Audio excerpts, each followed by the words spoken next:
Hi folks, I hope everybody's okay. I was literally just thinking about a piece of advice that an auctioneer gave me years and years and years ago, and I thought I'd share it with you. And it's something that I reflect on almost daily, and something that I use in my job as an antique dealer. It was a strange thing because it came from an auctioneer, and there's this weird thing in antiques where I don't subscribe to this, but there's a weird thing where auctioneers and dealers are sort of separate, and never the twain shall meet. But anyway, that's kind of just the way it is. But the piece of advice was when I first came home from America as an auctioneer and I started dealing, this auctioneer said to me, somebody I'd actually worked with, the auctioneer said to me, "John, I'm going to give you some advice." I thought, oh, this is going to be good. Anyway, so anyway, I listened. And he said, "Look small." I thought, that was interesting. Anyway, so I went back and I thought about it, and that was just it. 2 words, and then the conversation was over. So I thought about it for a little while, and it dawned on me quite quickly what he meant was that look for small things. It's often in life, you know, they're saying good things come in small packages. And over the years, I found a lot of good things, a lot of good antiques that are really small. But it's not just that. It's look small. Look for small details. Now, as we've been talking about job lots, I've assembled a little job lot here. Yeah. Now, this isn't something that came as one lot, but it's just a group of stuff. And I'm going to show you what I mean by look small. Okay. So we've got lots of interesting little things, but I'll show you. Okay. Right. First thing is this. This is a good example. So we've got a little 19th century miner's tobacco box, little snuff box. Now, on the lid is stamped a name and a street name and Blackburn. Right, now, people love local things. So here we have a snuff box that is from Blackburn, and people collect things from Blackburn. So if you live in Blackburn, you're really passionate about where you live, you're going to be interested in buying this. So that adds value. By looking at the details, by looking small, yeah, you can add value. Look small, okay? That's the first thing. All right, second thing is this. Have a look at that. What is it? I'll tell you, that is a tiny, tiny little Staffordshire poodle, a porcelaneous poodle. Now, Staffordshire figures in their own right are not particularly rare, but they are rare miniature. Yeah, so this dates to about 1840, maybe a fraction earlier, 1830, and it was made in Staffordshire, and it's just rare. People love miniature things, and I found this in a job lot. There you go. I looked small and I found it. And it's quite valuable. Yeah. Little miniature Staffordshire poodle. Look small. Okay. Right. Next thing. This is interesting. This is a wind-up tin plate. It's a wind-up. And a wind-up tin plate pig. Yeah. Okay. And he's a flute player, a flautist. And you wind him up and he plays the flute. But there's something really interesting about him. So if we look here, I hope you can see that on the side of his foot, it says Schuco. Yeah. Now, Schuco were one of the great German makers of wind-up tin plate toys. Okay. So by finding the maker's name, by looking small, I found out who it's made, and that is added value. So as a Schuco piece, it's worth a bit more. Yeah. Okay. Right. Okay, we'll go with this. Beautiful pewter basket. Look at that. That is a stunning thing in its own right.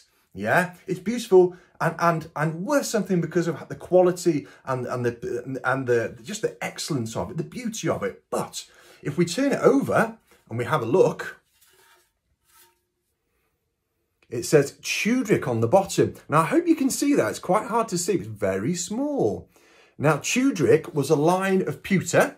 A line of pewter that was made and retailed through Liberty of London in the early 20th century. So this dates to about 1905, okay? But as a pewter basket, it's beautiful anyway, as I said. But as a piece of Tudrick, you know, the Tudrick name has a lot of really famous designers attached to it. Archibald Knox, those kind of people, yeah? And by being stamped Tudrick, yeah, T-U-D-R-I-C, Tudrick, it adds value, okay? Yeah, so the name adds value. By looking small on the underside, we've added a bit of value. Okay, oh, look at this, right. Okay, 2 little fruit knives, little pocket knives, not particularly interesting in themselves, not particularly valuable, but let's have a look. So we have a little look. Nothing special about that one. Yeah, put that one down. Well, we have a look at this one. What's different about that one? Ooh, now we pop the blade open and I just turn it around. What can you see on the blade? There's some hallmarks. Ah, okay, so that makes it interesting. So this is hallmarked for solid silver made in London. Okay, doesn't increase the value massively, but it makes it, makes it something, makes it more valuable than not silver, looking small. Silver, yeah? Okay, right. Now I love this. Now, I've had this for quite a while, but mainly because I don't want to sell it because I absolutely love it. But anyway, right, so it's an 18th century tobacco box, a snuff box, but by looking at the detail, there's a real story there, yeah? Okay, so it's a bit rubbed and you're not going to be able to see it there, but there's some writing at the bottom and there's some almost like faux coinage here, fake coins, and it's all in German, yeah? So I know that this is German, it's made in Germany, okay? And if I look closely at it, there's a scene here. There's people on horseback with guns and swords and all this kind of thing. It's a battle scene, yeah? By doing a bit of research, I found out that it was made to commemorate the Battle of Krefeld, which was a battle that was fought in Germany pretty much on the banks of the Rhine in the mid-18th century, I think 1758 or so, mid-18th century, on the banks of the Rhine between the Prussian army and the French. Yeah, how interesting is that? So it was made to commemorate that battle. And we found that out by looking small. But that's not it. That's not it. Right, look, this gets better. Have a look at the side. Yeah? Now, I don't know if you're going to be able to see this, but if I just look at that there. Look at this. There's a little rose, some initials, another rose, and a date. Yeah? Oh, actually, no, got it the wrong way around. There it is. There's the initials. There's the date. There's the rose. Beg your pardon. Right? But that's really interesting.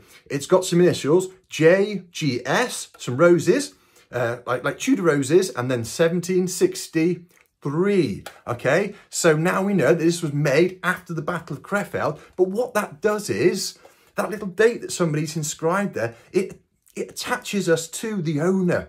It gives the object that little bit of romance, the thing that that makes antiques what they are. Yeah. So by looking closer, by looking small, we found out where the box was made, why it was made, and we've got a connection to somebody that owned it.